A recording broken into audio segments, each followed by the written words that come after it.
Mhm. Welcome back to Ride the Stream. I am Travis. I am joined, as always, by the incomparable Michelle. We are here to talk about Lost, season one, episode 23.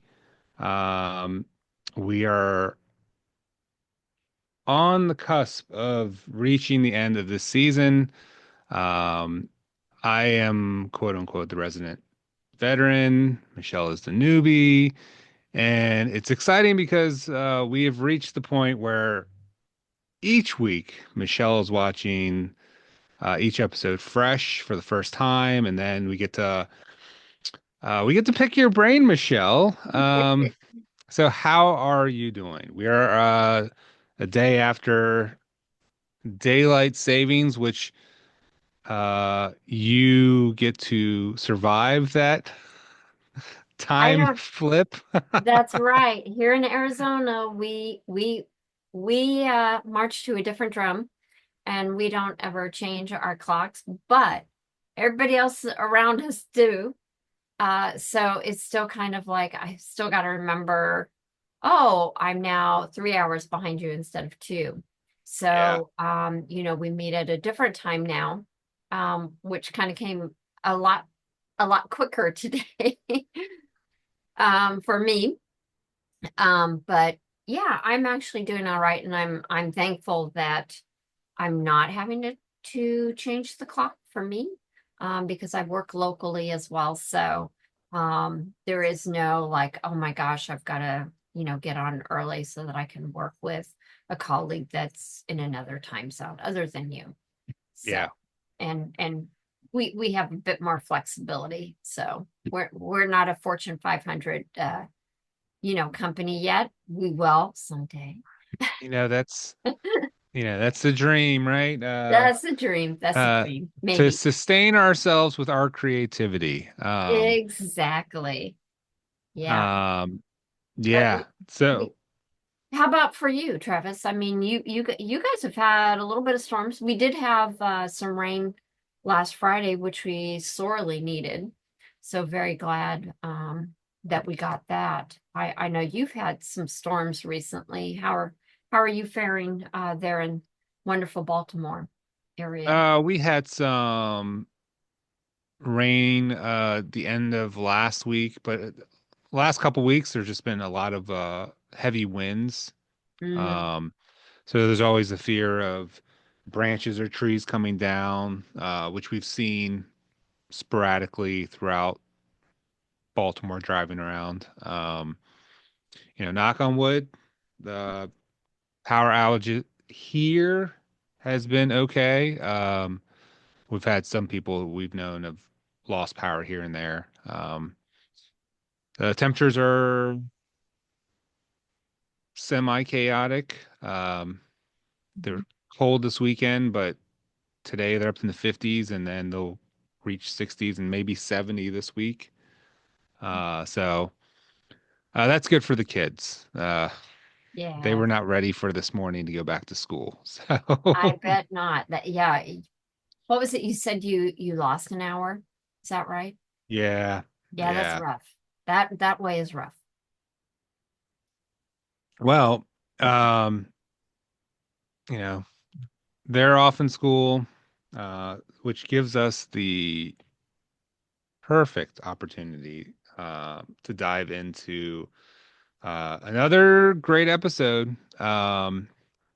This episode is has many parts, or I'm sorry, the last parts of the season are Exodus Part One is episode 23. And so 24 and 5 are part two and three, I believe. Yeah. Um, and so we get to see the final construction of the boat. We get to see some warning as Danielle returns to the screen, which is always great.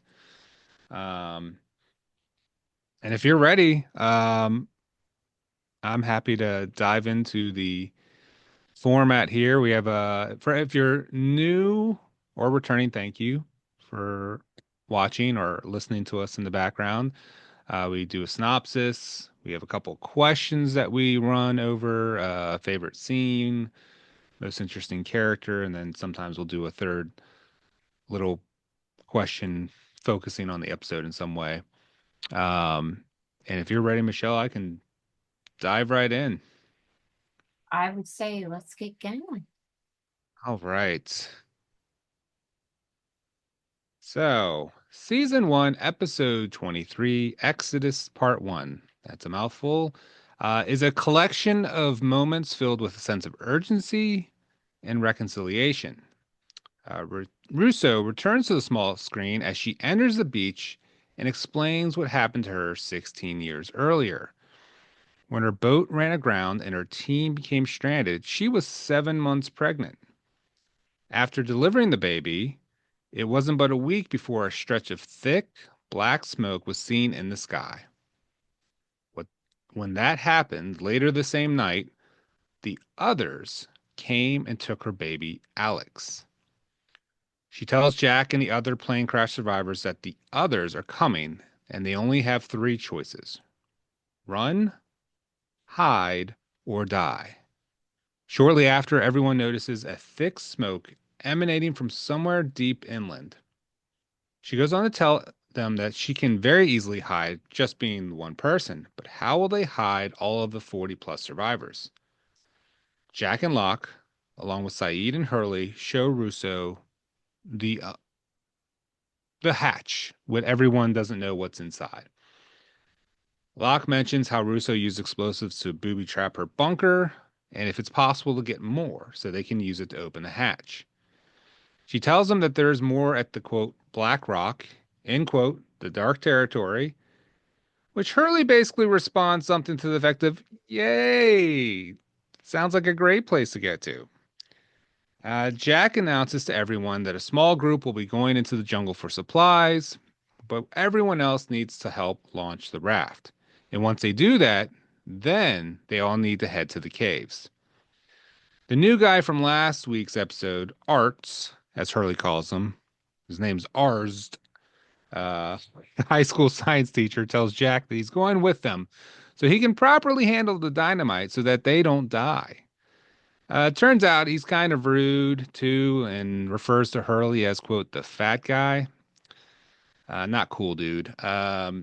Sawyer, on the other hand, doesn't lean towards the nicknames, and he wants to help after the mast breaks when everyone tries to move the boat.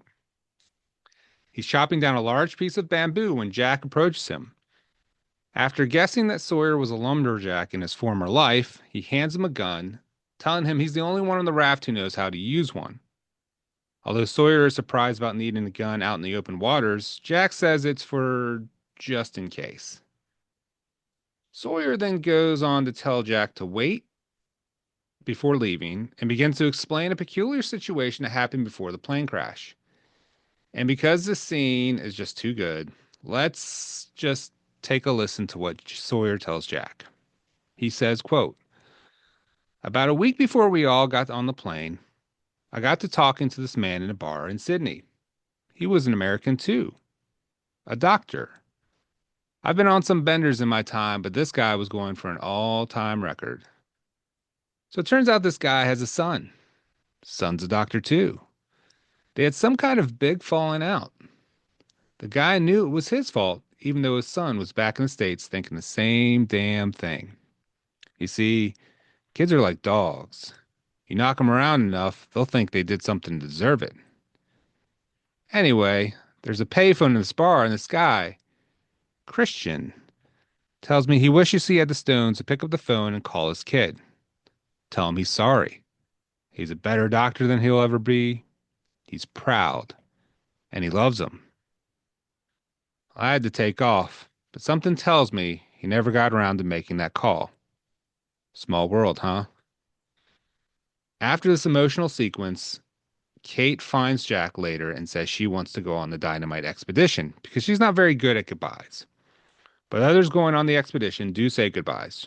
Jack hugs Michael, shakes Jin's hand, and says good luck, which Jin does respond in Korean. And Jack tells Walt to look after his dad. Kate, on the other hand, does ask Charlie if he's seen Charlie, but to no avail. On the expedition, Locke notices scratch marks on the inside of Roos's arm, and she says she got it from a bush. Excuse me. They reach the dark territory after Rousseau finds a dark piece of cloth. She talks about how it all started 16 years earlier with her team got affected and someone losing their arm. And this is the point where Arts loses his nerve and decides to bow out and says he's going back. For all that expertise he was going to provide, he just tells Jack to quote, just be careful with it. Unfortunately, his departure is short lived as the rest of the expedition team starts hearing noises in the jungle. It turns out it's Arts hooting and hollering before appearing in front of them through some trees, shouting at them to run as the all too familiar sound from the monster starts blasting in the jungle. Jack, Rousseau, and Kate run, while Locke tells Hurley just to stay put. Hurley thinks he's nuts, but Locke listens intently, noticing the sound is moving away from them. And after Rousseau, Jack, and Kate hide in a bunch of trees close together, they also realize it's safe.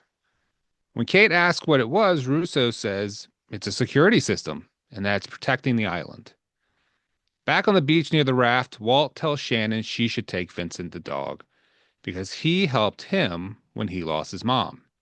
And maybe she could talk to Vincent about Boone. Sun also approaches Jin about leaving, giving him Korean to English translations. Jin, clearly upset, apologized for treating her poorly and that he's leaving on the raft so he can save her. Before casting off, others wish everyone luck. Sawyer searches out onto the beach, seemingly looking for Kate, but doesn't find her. Eventually, everyone who isn't on the expedition helps to push the boat into the water. Vincent starts swimming out to catch up, but Walt tells him many times to go back, which the dog does do, and Shannon grabs his leash. The boat is in the water and everyone cheers, and those cheers are amplified when the sail is raised.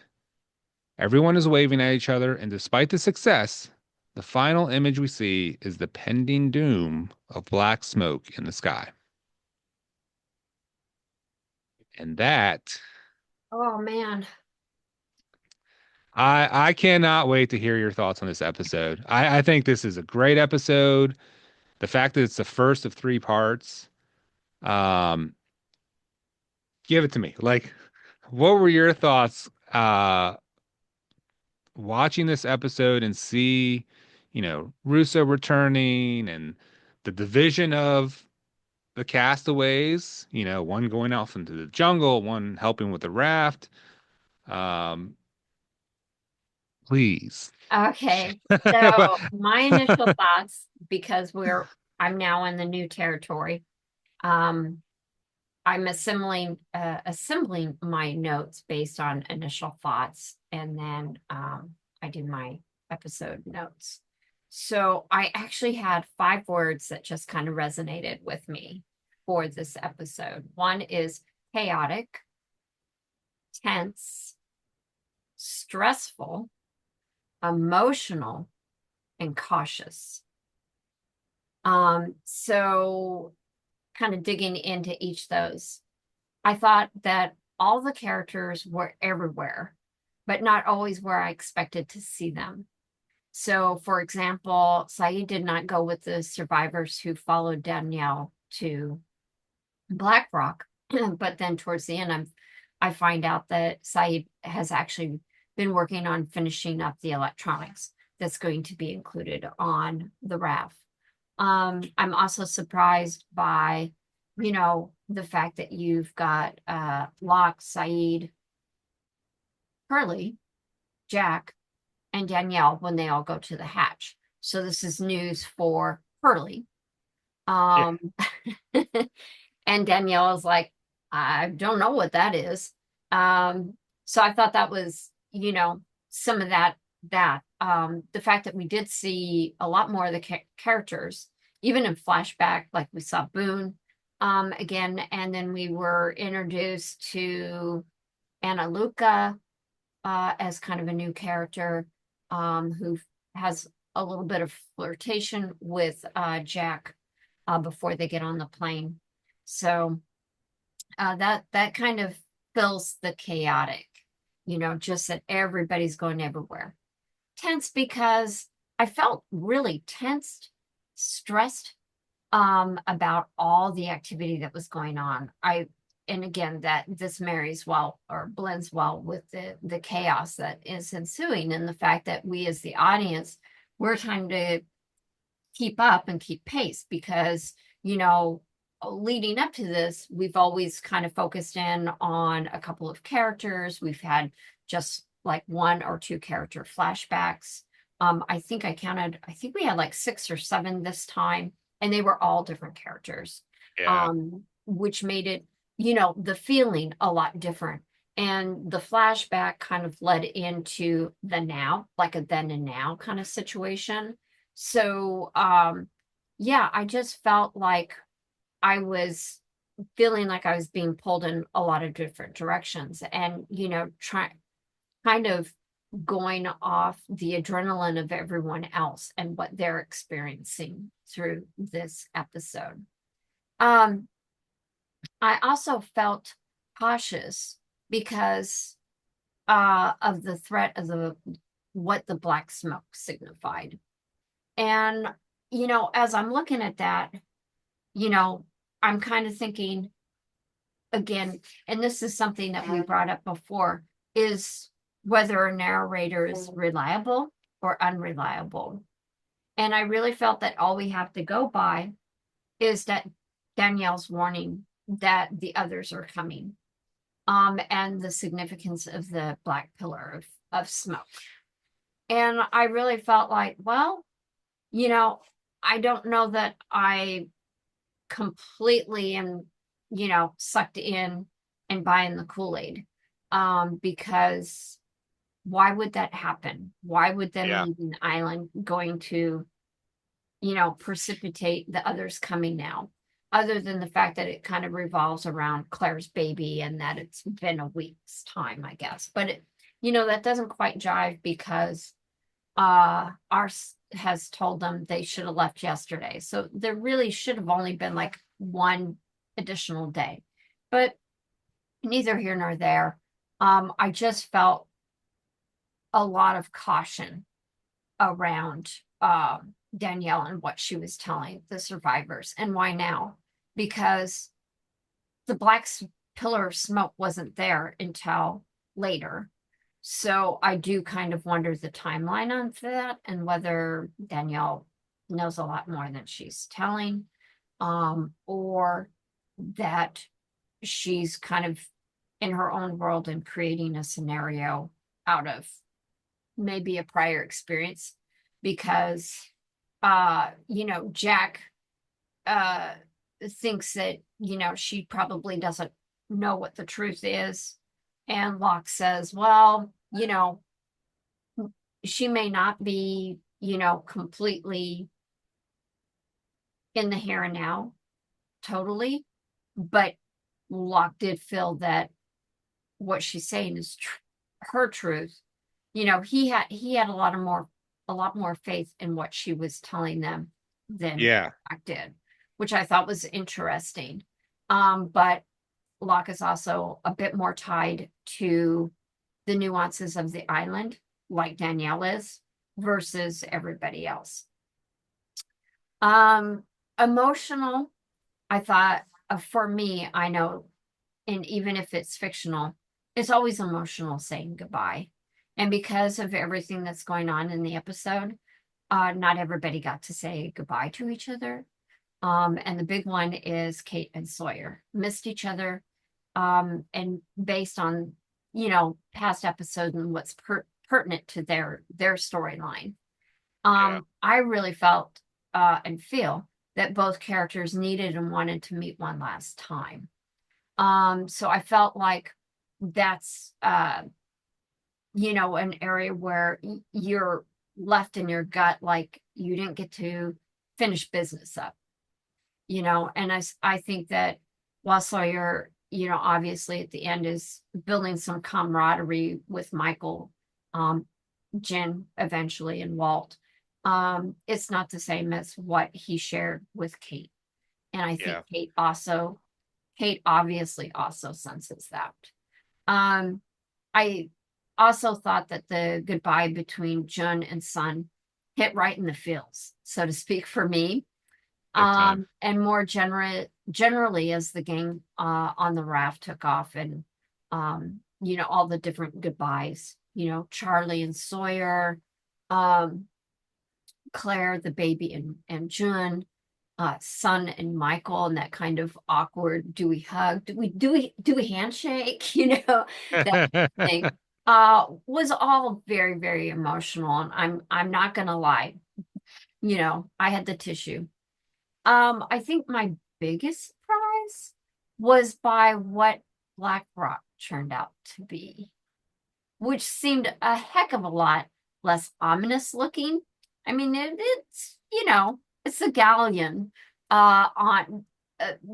that's been left up on land or whatever. So it's not, I mean, it does look decrepit.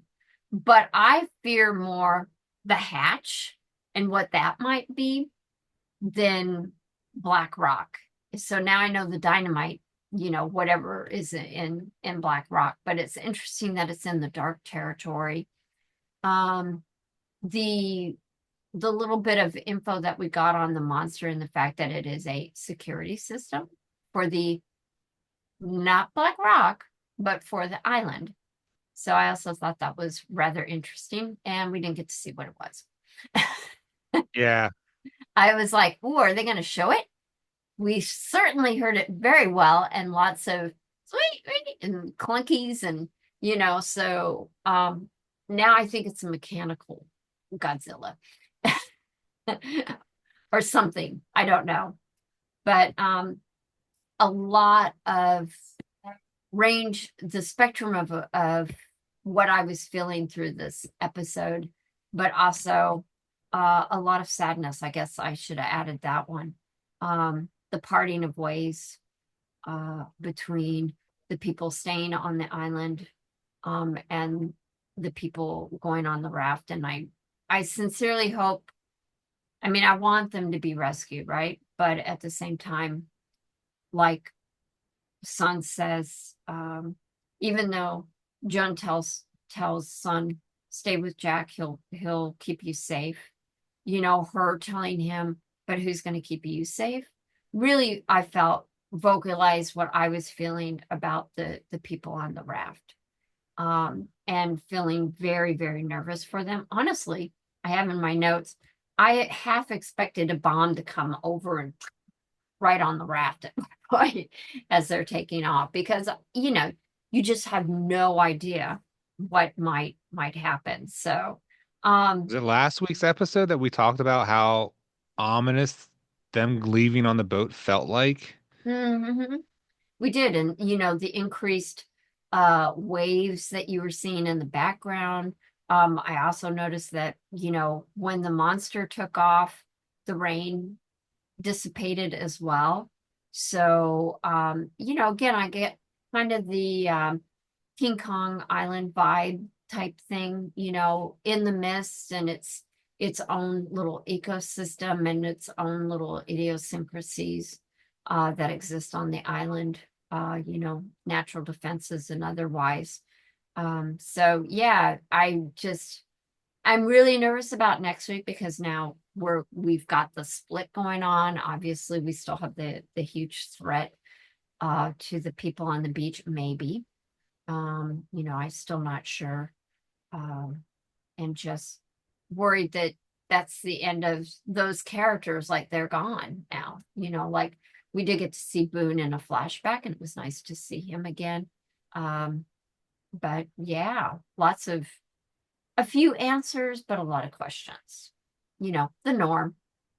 Yeah. I will mention just thinking of that scene where they're at the Black Rock, or no, I'm sorry, before that, when Arts is they hear him shouting in the distance, wondering what that sound is. Hmm. The production of this episode with the camera work and that scene when he's telling them to run and we hear the monster's sound, like the screen, I guess on the commercial break cuts to black, but you still hear the whine of the sound for a second, which I thought was really just an interesting way to like kind of like focus on that sound.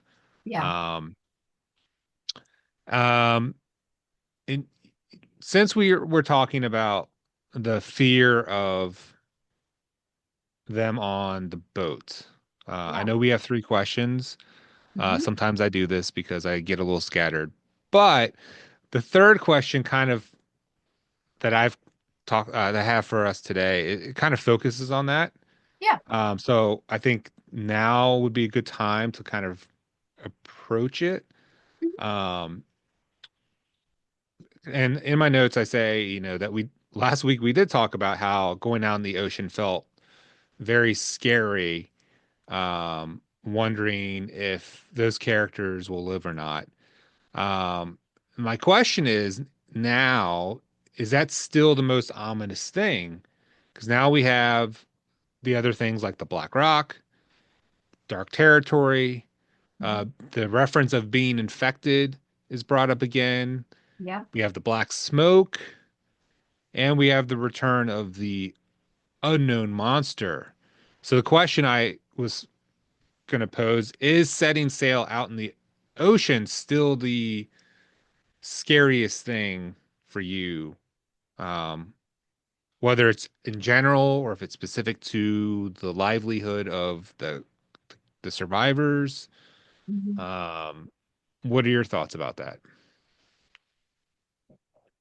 I feel like the Black Rock is not as ominous and intimidating as I thought it was going to be. Like, I mean, I for the longest time I thought it was like a black rock, and that Yeah, then when they found the hatch, I'm like, okay, well maybe it's something, and that there's actually something under the ground. The monster comes and goes, but it depends where they're at. It's not like the monster comes out to get them, other than if they go and they start, searching areas. Um, I actually still think that I'm I'm not quite buying into the others coming. Obviously, there's Ethan. There are probably others. Um, but I still think that the people on the raft are my bigger concern. I think I have more concern over them surviving on a postage stamp of a raft in the middle of the ocean, and yeah, they only have so much food. And we don't know if they're going to be able to head north or if they're indeed going to head south, and how far south they're going to head. Um, yeah, I'm just not completely sold on the threat of the others, as much as Danielle is saying. Could she be part of the others? You know, and they're still they still have guns. Whereas the others, well, at least Ethan didn't have a gun. He was superhuman, like he seemed to really be able to pack a punch, pun yeah, intended. But yeah, I still think it's probably the people on the raft. I think they're going to have a harder time. I think on the island the survivors can probably, in very, very small groups, run and hide places. Like Danielle says, she's one person. She's able to vanish in the jungle and live. Um, so I don't know that why couldn't the survivors maybe do that in very, very small groups, or yeah, stick together on the island, on the beach or up in the caves. I think the caves would be kind of hard because I think of the idea of guerrilla tactics, Um, and not all the survivors know the jungle, because a lot of them, I think, have stayed on the beach the entire time. So, Yeah, I think that's kind of how I lean.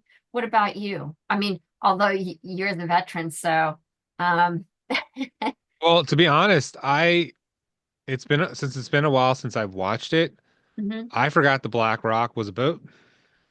Oh, I kept okay. in, I kept envisioning like seeing it on the map as a geological feature. You know what I Mhm. mean? Like, Yeah.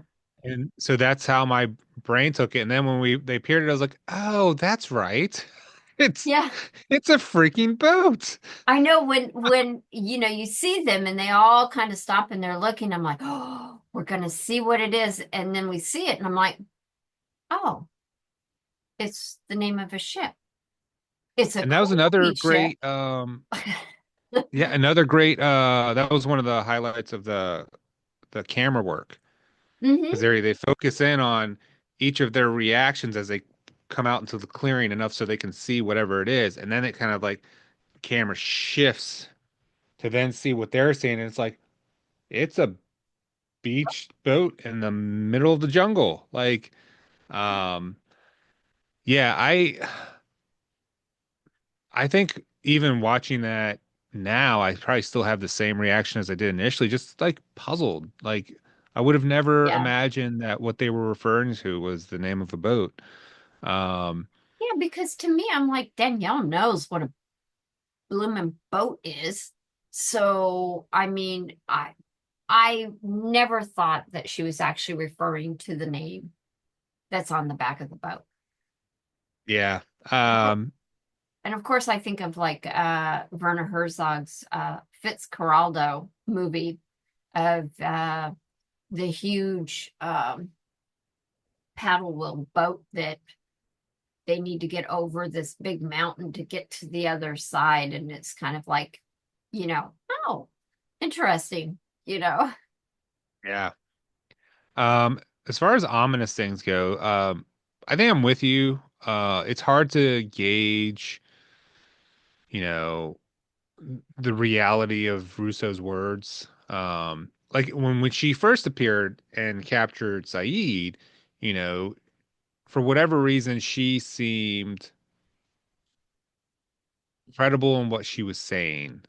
Now, Saeed pointed out that, he thought she was alone for too long, so maybe that was messing with her, thoughts a little bit. And I think Jack's vantage point before seeing the smoke in the sky was like, hey, I don't know if we can really believe everything she's saying. Mhm. Um, so when watching the episode, I think I think you get a sense of it where it's like, well, she's the one approaching them. Mhm. Um, and I always was taken aback by that because it was like, well, she always seems like she wants to hide. It seems Mhm. like she wants to stay hidden and survive. So seeing her come out and Walt sees her coming through the jungle is surprising because it seems to go towards the opposite of what we've seen from her. I know Hurley found her in one of the episodes, um, but Yeah. she revealed herself to him, and then once they communicated, she disappeared before anyone else. And Hurley's just like, "Hey, Saeed," she says hi. So her revealing herself to everyone is kind of surprising. So maybe that just minimizes the impact because she's not in a situation where she feels like compelled to have to tell something. She's openly just like Yeah. sharing It, this information. it is kind of like what's the motivation based on her past activities that we've seen? What would be her motivation? And again, in one of the prior episodes where we talked about framing, and framing an argument or framing a particular narrative storyline, she's the one with the power. And she's telling him run, hide, or die. Well, why would the others come after everybody in retaliation of Ethan? Well, Ethan happened quite a while ago, at least Yeah. a few weeks prior. So, you know, why would they do it now? I mean, yeah, that's why I'm suspect and I'm cautious with regards to what's what's unfolding around that storyline. She also has the scratches on her arms, and she could have made that smoke signal way out in the forest that didn't took a while for it to appear. And she could be, it could be a well even. And she started the fire and it was going to take a while for the smoke to appear, Yeah. but not burn down the jungle. So I just, yeah, I'm real hesitant to have a lot of take a lot of stock in what she's doing because of the motivation is suspect to me. Yeah, I do agree. I still think them leaving on the boat, the raft, is the scariest element. The monster is a brief encounter. And I think John's certainty when he tells Charlie just to stay still, it's almost Mhm. like his certainty kind of deflects concern that you might have over that. I mean, you can't tell Kate that she was, you know, rightfully so, scared and asking Russo what it was. But you make a good point. The fact that who has who's the who's the stronger sorry, my cat decided, hey, there's a fold in that. Let me take a look. And of course it scared the heck out of Cecily. Um, it does lead you to think, well, is John really the stronger subject matter expert here because of the fact that he knew to just stand still rather than to run? And that's what he did before. And he was able to, he wasn't hurt when he ran Yeah, into this thing before and he actually saw it. Um, so, he knows what it is. She sounds like she knows what it is, but who had the better reaction to it? Who had the not better, but maybe smarter reaction to it? And that's where I'm like, I think his reaction does kind of minimize what she knows and what yeah, she's doing. yeah. So, yeah, and the only thing that I could say as far as ominous goes is at the end of the episode when they're like everyone, there's like this joyous sense of accomplishment of getting them off on into the water, and the music is really compelling and Oh light, yeah. and and then it shifts for like 2 seconds. They shift from the boat to like the smoke. The music changes, but it's literally only for I think 2 seconds, maybe three, Hmm. before going to the end screen for the episode. And I thought that was really striking because usually you'll have the final scene, and that's like whether it's a close up of someone or whatever the section of the island they're looking at, that's kind of the last hurrah of the episode. Hmm. But they don't do that here. They actually literally shift it to a different vantage point to see the black smoke for a couple seconds. And um, so that in my brain was like, why do that? It makes me feel nervous about the black smoke. Not as much as it like just because the dangers of going out in the open waters is scary. So I just thought that was an interesting way to end the episode.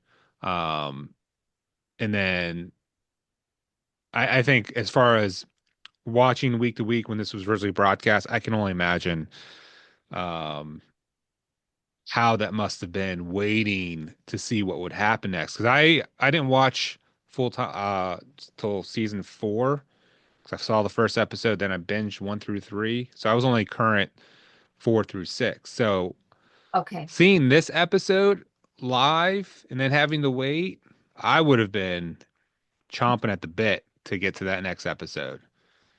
And, based on our experience and, our discussions, kind of what the prior episode ends with is what we open up with in the next episode. So, I'm figuring we're going to be on the island at least to start, and it's going to involve the smoke, or, there's going to be some sort of scene that's going to juxtapose with that ending shot. Because I do Yeah. feel like they kind of, that's part of their way, the writers did, either through the narrative or visually, to kind of tie things together, and leave you thinking about, so that way next week you'll, find out a bit more. Yeah, it's almost like they're saying, "Hey, hey, this joyous celebration of getting on the water is like not so fast. They're still Mhm. stranded. They're still there's most of the people are still stuck on the island, and Yep.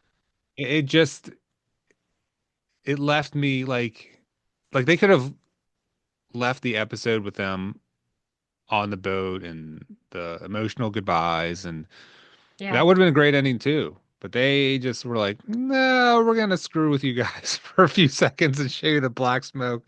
Yep. Um, Now, this episode does have a lot of really good scenes. Hmm. Do you have, going back to our first question that we do you have a favorite scene, or do you have any list of runner-ups like your co-host happens to do from time to time? I took the Travis approach again. So I will start with my honorable mention. And I felt that my honorable mention is when Walt asked Shannon to care for Vincent. I thought that was a beautiful scene. It's very touching. I thought Walt and Shannon had real good chemistry there. The fact that Walt understood how much Vincent meant to him, and the fact that Vincent represented somebody, a companion that he could talk to when no one else was listening to him. And it was, there was no talk back. There was just, unconditional love at the other end. And Walt senses that that's exactly what Shannon needs.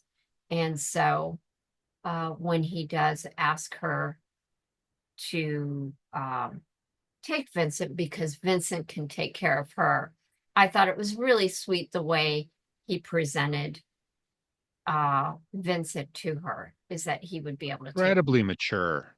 Very mature. And I love how Shannon says, responds that she'll take care of him until they're rescued. So she understands, and or gives comfort back to Walt that because he's giving up Vincent doesn't mean that Vincent will not be in his life down the road. That this is a borrow the dog situation, until they're rescued. And it was Yeah. just really sweet. And Shannon has been had a lot of anger built up just in her facial expressions, and that does kind of break that wall down for her. And I think it's something that she really needed. Although I do notice that when they were trying to lift the raft and move it along the rafter, she was in front of Saeed, so they're near each other. So I'll be interested to see whether they kind of reconcile down the road.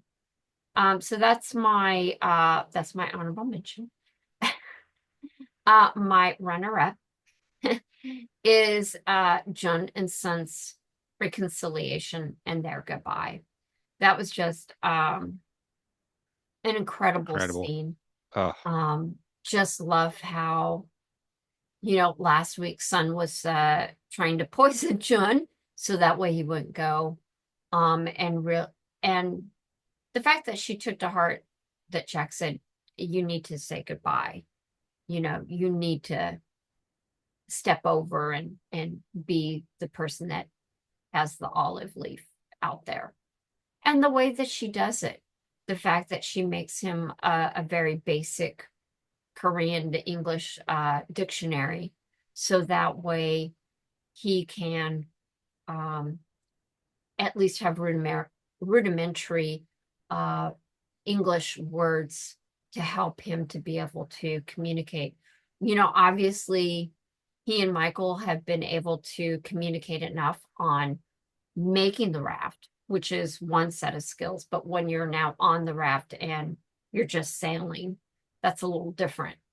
Yeah. So the fact that she offered that to him, and that opens the door for them to apologize to each other. I thought it was also telling how John is sure that they're on the island because he is being punished for past transgressions, I'm going to say. I think he said making her suffer. Yeah, and for making her suffer. And that, and she again says, well, you don't have to go. And he's like, no, don't you understand? I have to go. I need to be able to save you. So it's always been about her. Even when they weren't talking, it's always been about him doing for her. Yeah. And that just, again, right here. So that was my runner up. So my top pick, what my favorite scene is one that we've already discussed, and that's Sawyer telling Jack the story about meeting his dad in the bar and what transpired. Um, and oh my God, I'd forgotten about that scene earlier, Yeah. in the episode. So I'm so glad that Sawyer did that.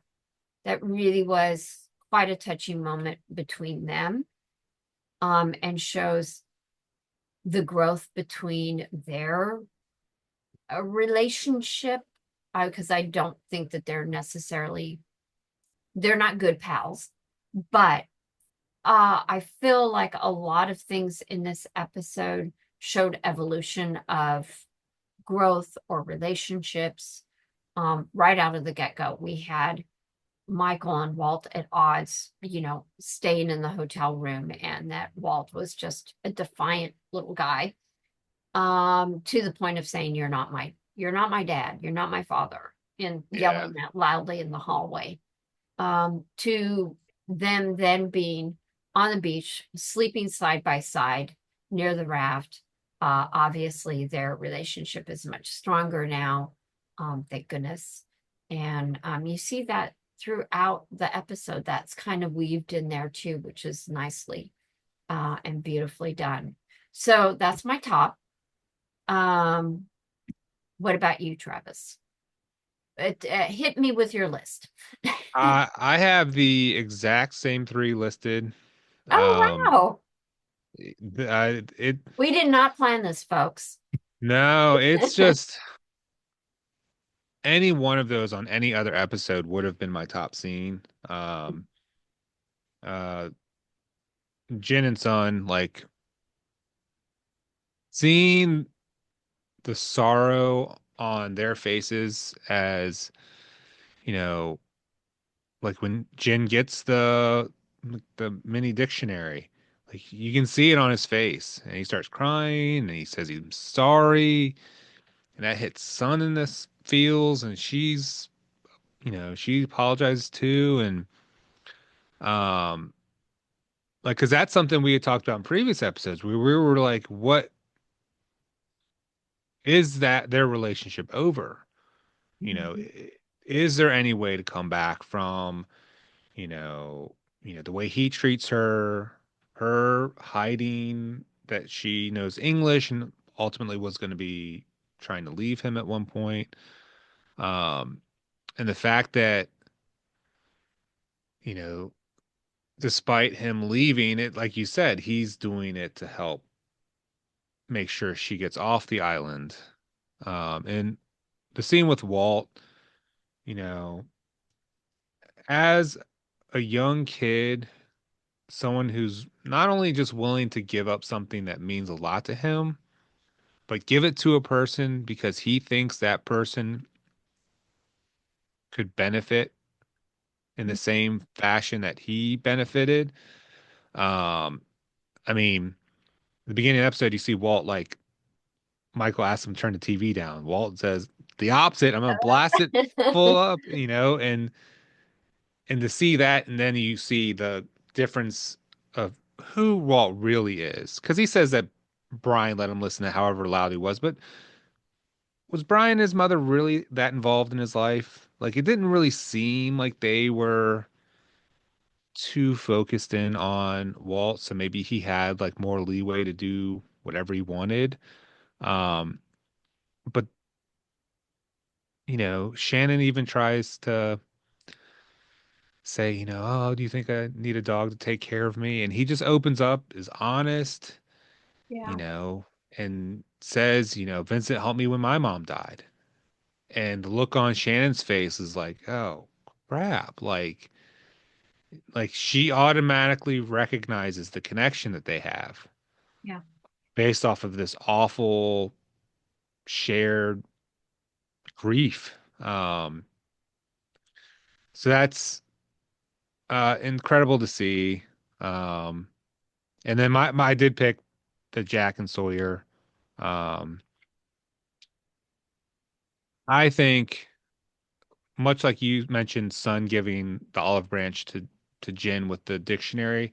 Mhm. Um, Jack kind of sneaks up on him and said, "Ah, were you a lumberjack?" And Yeah. Sawyer's just like, "Hey, I'm kind of busy. Like, I'm trying to get this wood chopped and measured and all this jazz." And he gives him a gun. And ultimately, because Sawyer says, "Oh, they probably won't see you by the time you get back," and Jack tells him, "Good luck." Mhm. And maybe that was like the olive branch he needed to kind of like tell him about his experience with his dad.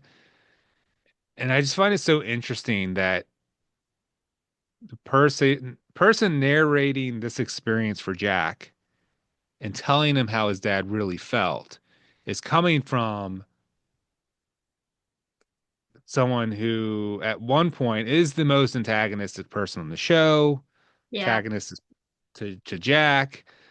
Um, and to have this, I mean, for all of these characters, you have to kind of have these like the full circle moments where we kind of see how they've evolved while on the island.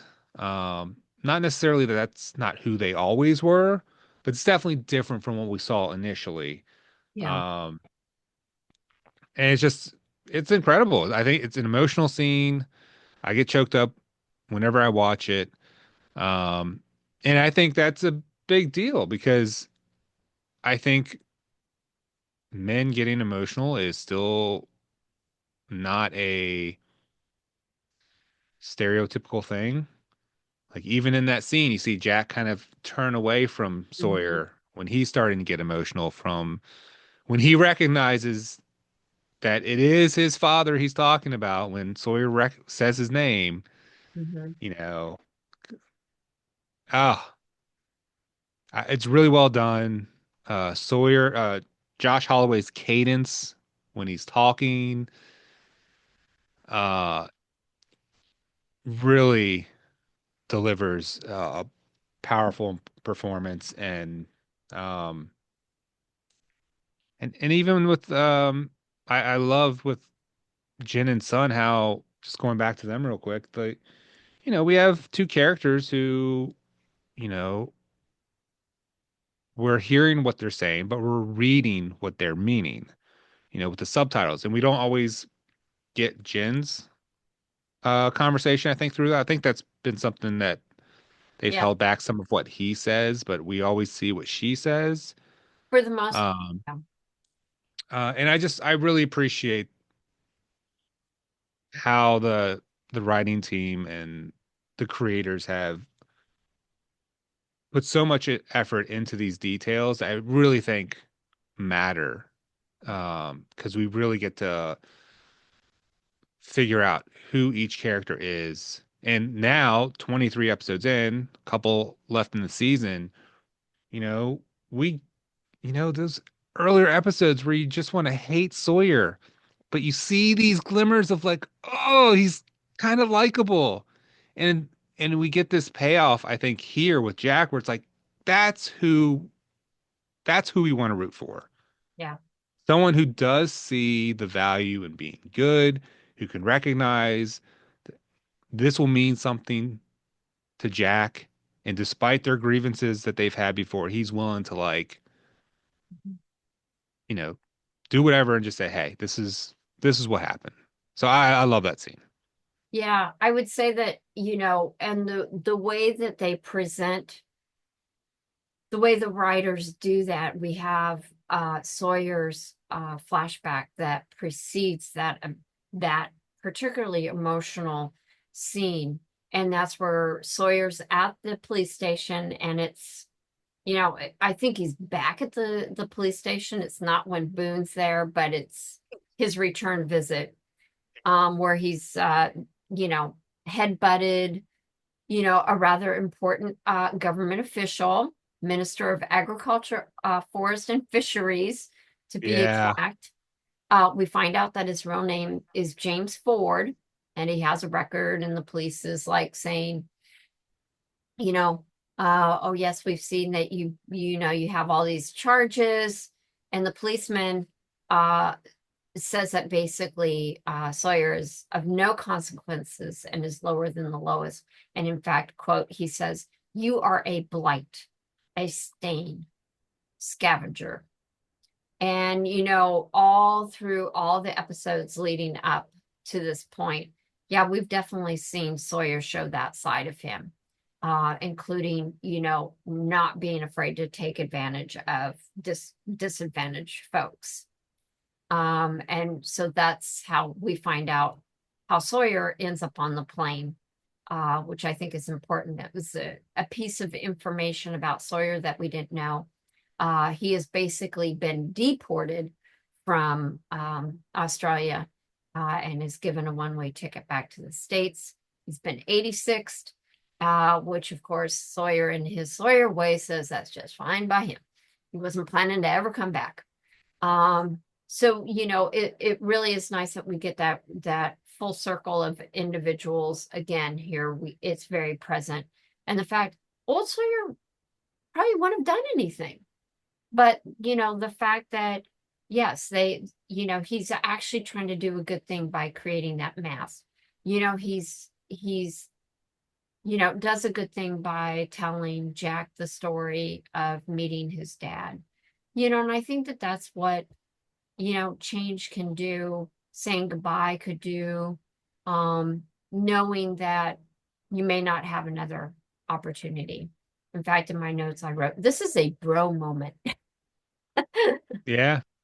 So, Yeah. And you're right. Like earlier in the season, I think there was a moment where they were alone and almost looked like Sawyer was wanting to talk about something, perhaps this, hey, I think I met your dad type thing, but yeah. he doesn't do it. Mm-mm. So there's definitely, and I think, the sad thing is that Kate and Sawyer wanted to see each other. Mm-hmm. And Kate is probably part of the reason why Sawyer is open with people as much as he is now, Yeah. because she's like, hey, you got to put in some effort, you know, show people that you're willing to help out. And I think that comes through here. And I think when he delivers the mask, I think he feels good about seeing Michael and Jen smile like, whoa, dude, Yeah. thanks. Yeah. And like, so it's a really good episode in that regard because we get to see a lot of, obviously we don't get to see him and Kate give each other a goodbye, but we see these other relationships kind of Mm-hmm. either make up or rekindle you know, or find some way to move forward. Yeah. Like with Shannon. So I think it's great. Now with all of the different interactions with the different characters in this episode, Hmm. do you have a favorite I from this do. episode? It was, I kind of was going one way, and then as I was thinking back on the episode, um, I needed to share the love. So I wanted to say Sawyer because I felt that, he really stepped up and he really showed a lot of growth. And that's part of my really kind of my yardstick or my measuring stick to who I kind of pick for the most interesting character. Did they have some growth? Because I mean, a good story is the hero's journey, right? So I did want to say Sawyer because I felt like him stepping in to build the mast. Instead of saying, well, F you, Michael, because you said I didn't get to the lever in time, old Sawyer would have said, and I'm off, type of Yeah. thing. And he didn't. He actually was like, no, maybe I did not get the lever, so I'm gonna go make this right, because he's still part of the team. So, Yeah. but I don't think he was moved by that as much as maybe wanting to do. He wanted to do it. Um, and then obviously, um, his conversation with Jack is huge. And then, as Saeed brings the transmitter piece to Michael and them on the raft, you see Sawyer, he's right there. He says, yeah, I'll take care of that. And Yep. he's really getting involved. So even the past episodes concerned about whether he can be a really good uh teammate on the raft, I think he's proving himself, in these various moments. So I wanted to go with him. But I went with him on question number one. So I decided that I'm going with Sun and Jun. I think that their goodbye was very touching, very emotional, as well as heart-wrenching. Um, and there's a lot of nice gazes between them, with the work of the camera work. Um, and I was left feeling their relationship the most and feeling thankful that they were able to find common ground, reconcile, um, and have him leave knowing that they love each other, they care about each other, and if they get through it, they'll be together. That marriage and love, um, that there is magic there, and it can be rekindled. That it doesn't have to end in divorce.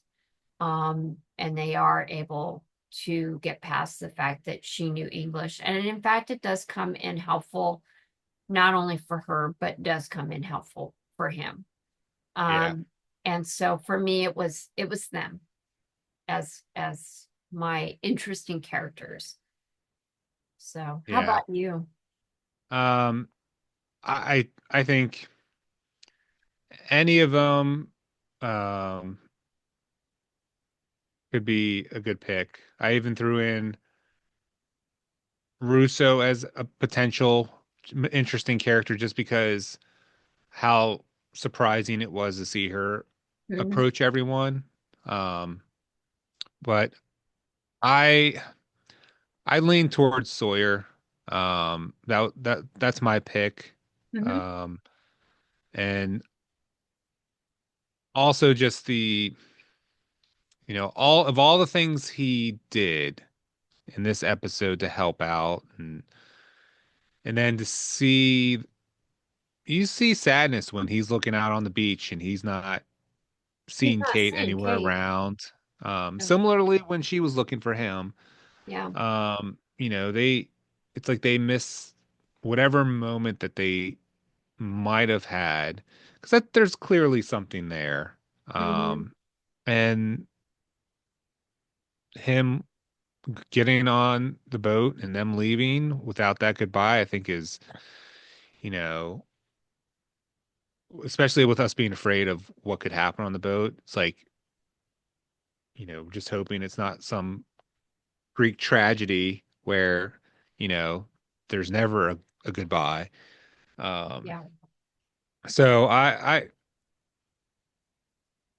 picked Sawyer. I mean, Jin and Sun was on the list. Walt was on the list. Yeah.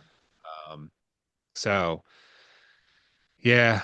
Um, and it's amazing how much I felt like a lot of characters got a lot of time with the flashbacks and the different sequences, Yeah. um, which was really surprising. Because usually there's only a few characters that they focus on for the most part.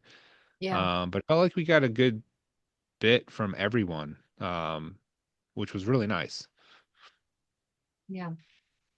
I would agree Um, with that. I think that but that's also what kind of made it chaotic because we did have a lot of different flashbacks that helped kind of give us some information. I mean, even Kate, and had how antagonistic the marshal was. The yeah, officer asked a simple question, why do you have five guns?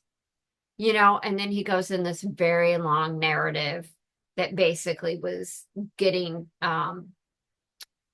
trying to get Kate to egg her on, and get yeah. her to show her violent side.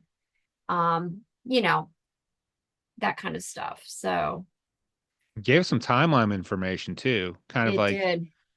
pinpointed like when these events happened and how far apart they were. And now we know Um, how she knew who had the toy because I was thinking back that when she left the car, she didn't grab the little airplane. She had to take off.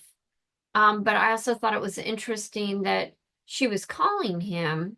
At least now, this is what the marshal is saying that she was calling him and trying. I think she was trying to give herself up and say that there were mitigating circumstances. She was trying to get somebody to listen to her side because this is yeah, stuff that she was saying even to. I think she was saying this to Tom that there were other things, or maybe it was more to Jack or something. But, there's more to that story. But the marshal was like, oh, she's just taunting me. Just like, yeah, oh, I don't know, maybe the way you're doing it to her to get her to, go after you, totally. you know. Yeah, that was a not sad about the marshal not being involved in the show anymore. And people He's may recognize him because he was Yellow Eyes from Supernatural. I'm not familiar with the show. Those Okay. Supernatural fans, that's who the Marshall ended up being. So, I guess he was just one step from Marshall to Demon. I don't know, but anyway. Well, I had uh, I'm trying to think if there's any other points that we haven't touched on. I did want to ask you briefly when Anna Lucia was talking to Jack in the airport before the Mhm. plane ride. She mentions her seat number and his seat number. She's like in 42F and he's in 23B. Is 42 and 23 two of the magic numbers that Hurley used? Like the evil curse numbers? I can't remember. It was I should have looked actually, beforehand. yeah, I'm looking at my notes. Actually, she's in 46. He's in 42. And I she's asking him if he'll switch because where she's sitting is over the wings. She's further back, which I thought was interesting that Jack was not further in first class. I thought that was kind of interesting. Well, I have it He 23B is what he was in. Really? Okay. Well, give me a sec because I'm going back here to see because I actually jotted down the numbers, because we are succinct here in this on this vidcast. So but you bring up a good point. I'm very curious if it is the same. Yeah, because we saw the numbers pop up again on the side of the hatch. Um, so yeah. You are Um, correct.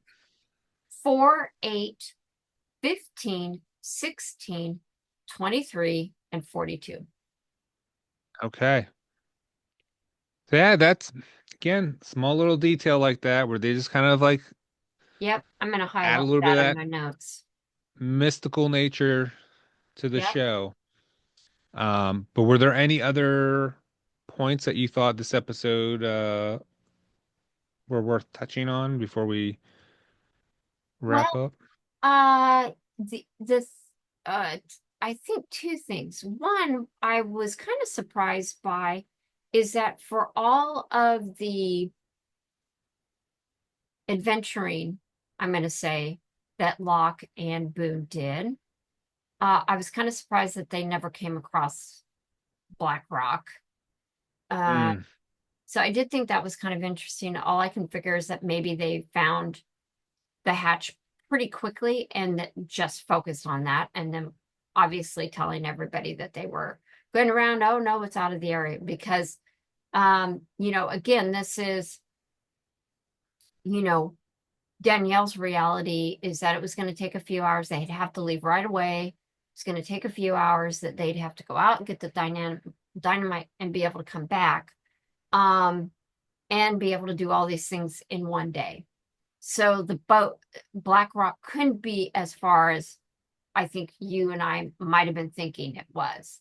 So that was one thing that I thought was kind of a blip in rationality of the geographical locations of the island. So that was one thing that kind of left me kind of scratching my head a little bit. I did, and this I'd have to go back and take a look at, is I was a bit maybe confused. I thought that the others that Danielle was saying on the island were from her team, but then she reiterated that they had been infected. So I a little unclear about because I actually thought the others were from part of her team. And oh, maybe they are. Maybe that's how she's so tied to them. So I will probably go back and take another watch through that to kind of clarify in my mind about that point. And the last thing is more of a um, production note, and that is I did see the rigging for the raft so it could be towed at the very end. I'm sorry.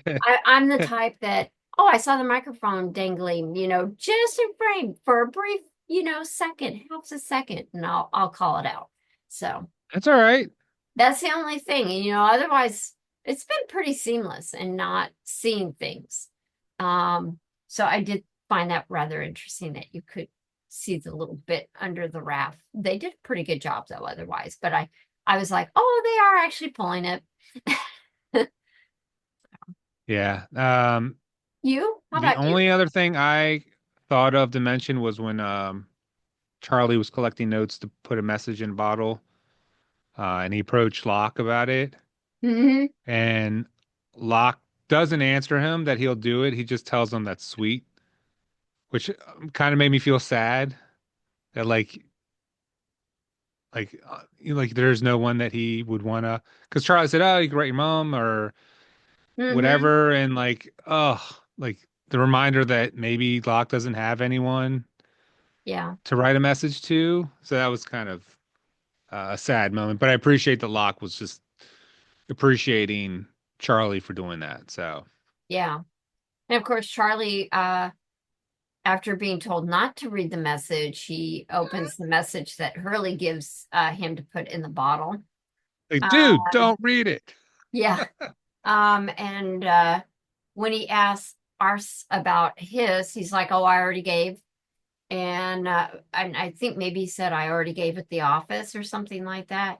And then of course I do like the message in the bottle, which is kind of a nice little nod to the Police, and their song from the 80s, since I'm an 80s kid. So Yeah. yeah, I thought that was kind of a nice homage there, maybe intentional or otherwise. So that was it for me. All right. Well, everyone that is watching, thank you for watching. If you can, please give this video a like, subscribe. If you leave a comment, remember, please, if you're gonna give any comment about future episodes, just do a spoiler alert tag at the top so anyone who is new to the series doesn't get spoiled. Um, and yeah, I'm already ready for the next episode, Michelle. Me too. It was hard not to like just kind of slide into the next one, and you know, give a pause and enjoy and ruminate, internally over all the things that transpired in this episode. So until next Friday, 9 a.m. Eastern, when you can catch our next episode. Until then, we'll have a great week and we will see you again.